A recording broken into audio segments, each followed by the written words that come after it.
I've talked to dozens and probably even hundreds of people at this point in their personal finances, and the one thing that keeps coming up time and time again as to why someone can't go from here to here in their personal finances is the fear of just simply looking at them. Okay, so in this video, we're going to talk through a win that someone had inside of my personal finance community, how they punched fear in the face and they kept moving forward in their process. So this is how these videos are going to work. This is my personal finance community. I'm building my personal finance community in public daily with these videos. Okay, so here's how they're going to work. First, I want to go through some of the YouTube comments. I just want to give you guys immediate value. Think like a YouTube Q&A session. And then we're going to be talking about thoughts on my mind to help you reach your financial goals faster. So this is a continuing series that I'm doing, the wins series of people inside of my community. Sometimes they are huge, massive monetary wins, and sometimes they are huge, massive mindset wins. So this is more of the mindset win. And I think they're both super important. Like everyone wants to do the big, sexy money win, right? But it's like we have to first like maybe improve our mindset, right? So stop running from the problem, okay? And then maybe at the end, talk about some community activities. So let's dive into the community here. Dollar Discipline University. Links down below. It's a completely free community, helping people save money, pay off debt, and just build confidence, okay? So I'm going to find my friend Liam here in the community. Where is his post? Let's make this bigger. And let's just read through this quickly. So after 4 months, he wrote this. So before starting with Chris, I was severely stressed and living paycheck to paycheck. That's when I found Chris on TikTok. Shout out to when I was on TikTok and reached out hoping for a change or at least an outside opinion. I was a little concerned about starting because that meant having to stop running from my financial issues, which is, again, the main topic of this video, and actually lean in. But Chris helped me break it down into smaller steps and see the easiest places to start. I was afraid of the amount of ownership I would have to take in my debts, but I was tired of the stress, the anxiety of bills, and not knowing what would come around the bend. But Chris started slow with me. He helped me see my bad habits and places I could rein in my spending. In doing so, he gave me the confidence to take control of my finances and, in turn, my life. So powerful. I love that a lot. It's still a long road ahead, but I feel like I'm on my way to financial security and success with the help and knowledge Chris has given me. I'm a lot less stressed out from bills and rent because I have a small amount of savings for emergencies. I'm excited to continue my work with Chris and even get more financially independent. So very cool. And I think this is something that, yeah, look at this drawing. You're going to have to come check out yesterday's video to figure out what these drawings were, because drawing is clearly not my strong suit. You will not see a drawing community from me. So let's talk about change. Let's talk about it. Change is so scary, right? New things are hard, right?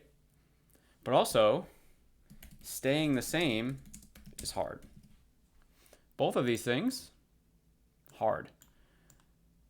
Because if you think about it from a personal finance perspective, okay, the staying the same thing is like what Liam's talking about here, severely stressed and living paycheck to paycheck. So he was just in this endless cycle every single month where like he's like, what is going on here, right? How do I make this better? That's really hard and that's really stressful.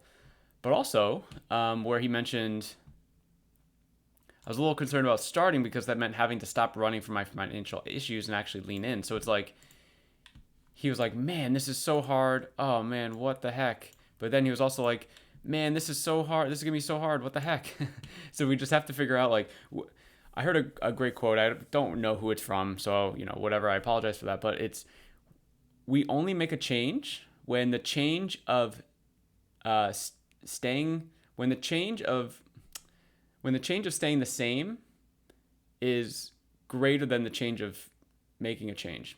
I'm butchering that a lot. What I'm basically trying to say is, like, once we realize that the thing we're trying to change is more important than the stress that we could potentially deal with in the change that we're doing, that's when we change. So think about like losing weight, for example. If someone wanted to lose weight, yeah, like losing weight is hard, but also like so is staying the same, right? So is keeping all that weight on. It's doing all the extra weight on your joints or whatever, right?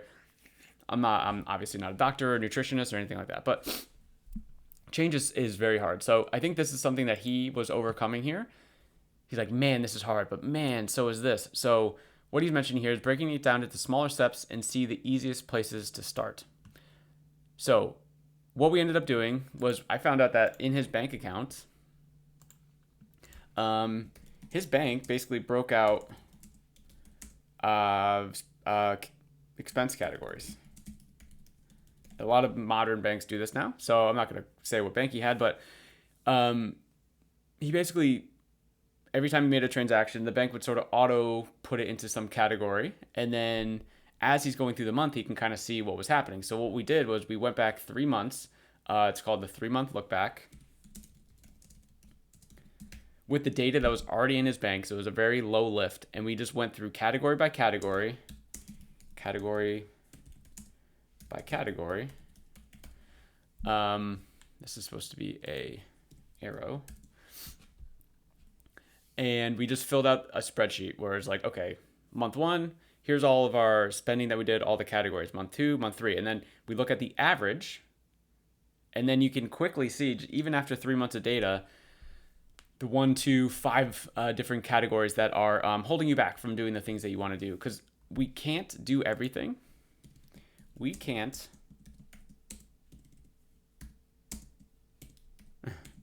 do everything.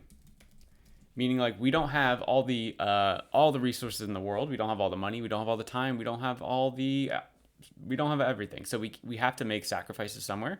So if you dangle out this carrot in front of you, and I'm obviously going to just try and draw a carrot right now. This is going to be great. Let's see what we got here. Okay, it's not too bad. Not too bad. We'll make the little bushy thing here. You know what? Not the worst drawing on this channel so far. We dangle out a carrot in front of us that's so big that it's like, man, we really need to make a change here. Because it's like, sure, we could just keep doing the paycheck to paycheck thing, or we can like actually take an action to do something forward. So what Liam found was that, like, oh man, like he, these were his words, where it's like he had limiting resources, and he's like, I have to adjust this, soon. So the first thing that you can do, let me go back to this here. And the first thing that he did was like expense review, right? Where it's like, that's the first easiest thing that we can all do. The higher leverage is income increase, is higher leverage over time, right? But if we need to do something tomorrow, it's this. And he looked at that as like, okay, where can I, like, what do I want to do first? So he's like, okay, I need to have a little extra money in my bank account at the end of every month and then move that towards savings. So he mentioned here, I'm a lot less stressed out from bills and rent because I have a small amount of savings and for emergencies. So after 4 months in, he was able to build up some sort of emergency fund, which is great. And did he talk about, no, okay, I don't want to say more than what he said. So he went from living paycheck to paycheck with basically zero savings to having at least some sort of buffer. And he just basically did this 3-month look back, which is an expense review. And then from here, what we do, drag this down here, boo, boo, boo, that's an arrow, is we align our spending to our goals. Align our spending to our goals. This is called North Star goals. Could be a list of 1 to 20 things, it doesn't matter, that matter the most to you. They could be life things that are happening right now. They could be future life things. They could be finance things happening right now. They could be future finance things. It doesn't really matter. They could be non-negotiables, where it's like, I'm spending money on this thing. It's not going to help me reach a goal, but it's just like a non-negotiable for me. And that's perfectly fine. But we do just have to realize that the more things that we put on the list, the less wiggle room we'll have to be able to sort of sacrifice other things, right? So if you have 50 things on the list and all 50 things are things that you buy every month and there's you're not giving yourself any wiggle room to realign your spending, then that's going to be the problem. So what I kind of recommend is really like the maybe 2 to like 8 range, I think is pretty good, where it's like, hey, these are things that I care about now, care about later, whatever, non-negotiables.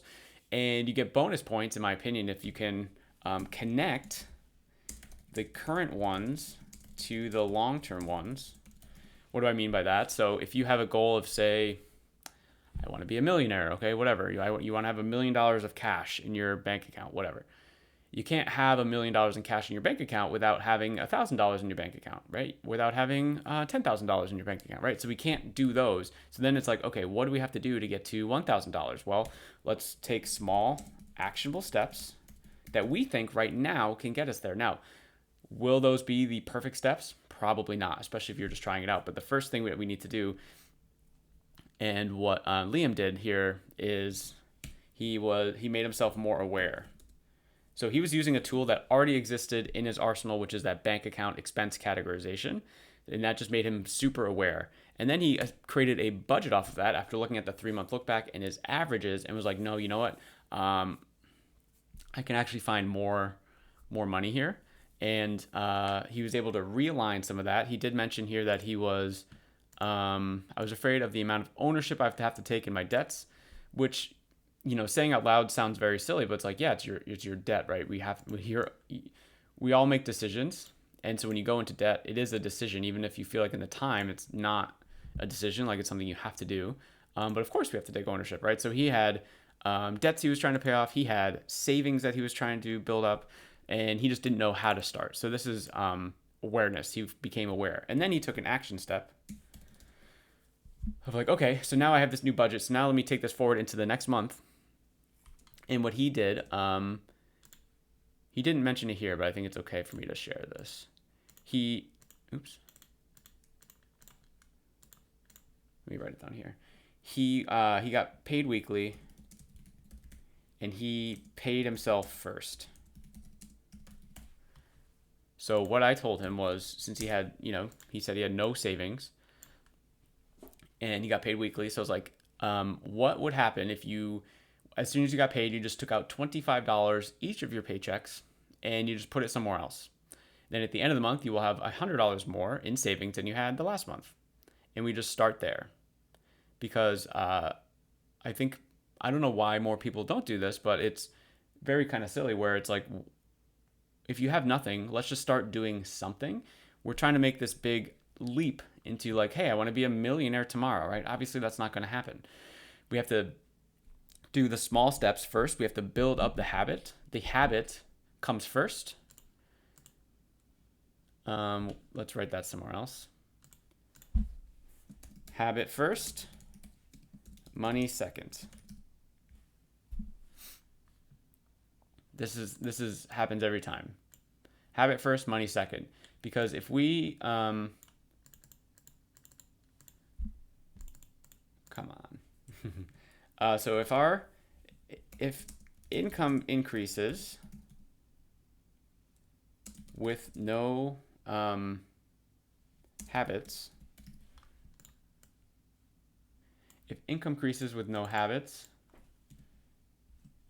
expenses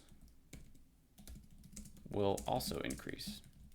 This is very common, where you're scaling up your income and you feel like you're doing so great, and then all of a sudden you realize that you still are in the same issue, because you're still living paycheck to paycheck. Because while your income increased, say $1,000 a month, $500 a month, you're finding yourself just like living, you're looking at the money that you have and feel like you need to be able to like spend it in order to feel valuable or whatever. So if we don't have a habit, the money just literally doesn't matter. There's some stat out there, and maybe I can pull it up. How many people making over 200K are paycheck to paycheck? So this is a quick result. So surveys from 2024, so somewhat recently, okay? Approximately, we'll say 1/3 of Americans making over $200,000 annually live paycheck to paycheck. That's insane. With some data suggesting a figure closer to 28. Okay, so let's say 28. So whatever, 3 out of 10 people, 1 out of 3 people, it doesn't really matter. That's a lot of freaking money, $200,000 to be living paycheck to paycheck. It just means they haven't built up habits. They know how to make money. They don't know how to realign it to the things that matter to them the most. Okay, so that's just kind of scary. And I guess I didn't have that blown up for you guys, but let's do that, just so you can look at this quickly. Now, again, this is a quick AI overview, right? This is whatever. So do your own research and stuff like that, but we'll just use these as some soft numbers. So I think it's really important, like building up the habit, and then the money will come. So I think what a lot of people think is like, man, how would saving $100 save me right now? It's not going to. It's absolutely not going to. But if you have $0 in savings and the next month you have $100 in savings, how much better is that going to be for you? It's going to be a lot better, right? To build up the habit. And then you do that month over month. And then guess what happens? Like over time, say in the next 3 months, you're also working on this. You're also working on your income increase. I'm always in the wrong little tool there. Your income increases, right? And now you're making hundreds of dollars more a month, for example. And then instead of increasing your lifestyle, you increase the money that you're putting towards your North Star goals. So all of these things, all rolled down to the North Star goals. So imagine if you're putting $100 a month now, because he was also paying off debt too, just to be very clear. So he was saving money and trying to pay off the debt. So that's why I was like, hey, just do $25 a paycheck. But if he, increased his income, or you, for example, increase your income $500 a month, $125 a week or something like that, $1,000 a month, whatever it is, you'd be able to do the personal finance stuff way, way faster. A good rule of thumb is 50% of income is need items, and then 20% financial goals, and then 30% want items. Okay. And I do it this way. A lot of people say 50, 30, 20.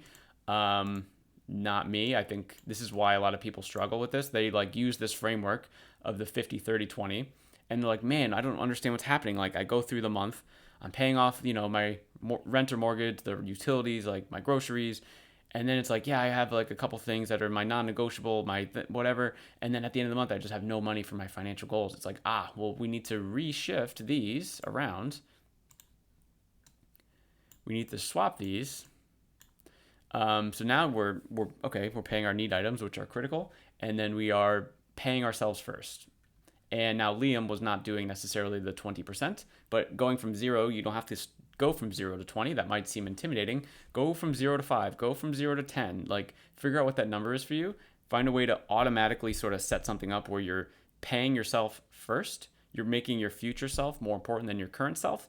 And then from there, you sacrifice other things that you care about less. Right? Because let's be serious. In 10 years from now, are you going to care more about the money in your bank account, or, I don't know, that you watched a show on Netflix? You know what I mean? And this isn't me saying cut everything out of your life, but you just have to think about it that way. It's like looking at yourself in 10 years, what would you find more valuable? So you just have to really kind of lock that in. And I don't think enough people do a longer term thought process like that. So that was Liam's win. Congrats, Liam. Very, very cool. Guys, if you want to be, featured in this win series, you got to get in the community, Dollar Discipline University. Let me make this way smaller.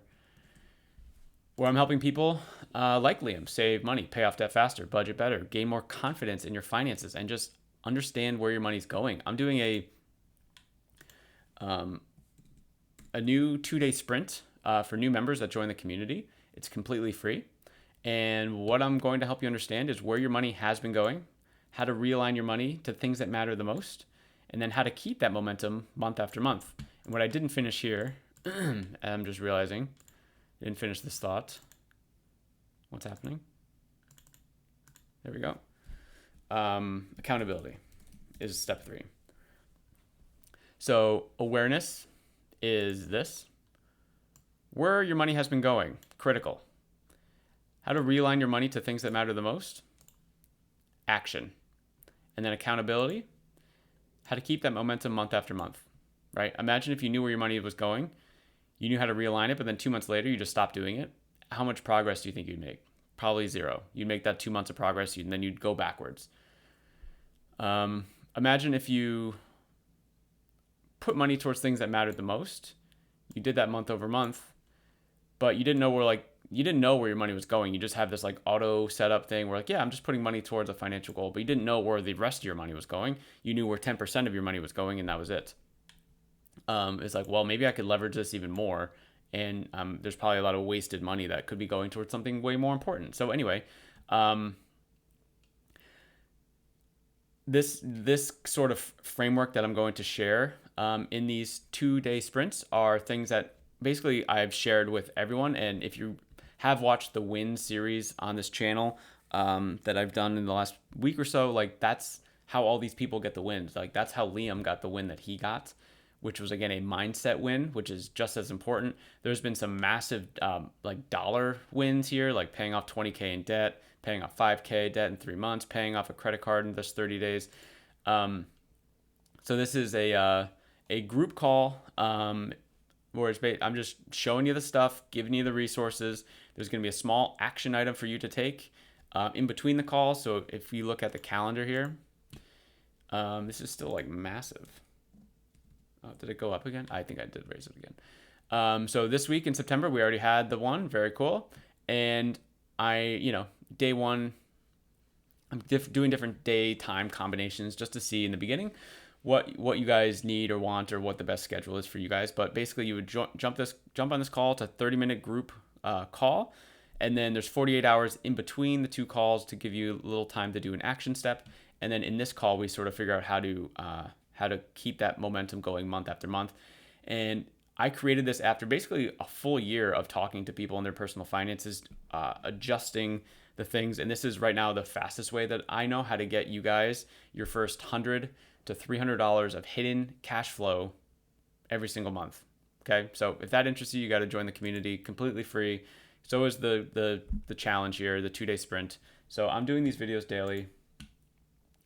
I realized what I didn't do was look at the YouTube comments. So there's no comments here. So make sure to get your YouTube questions in there. I want to build up the community here as well. And I'm doing this every day. So see you tomorrow.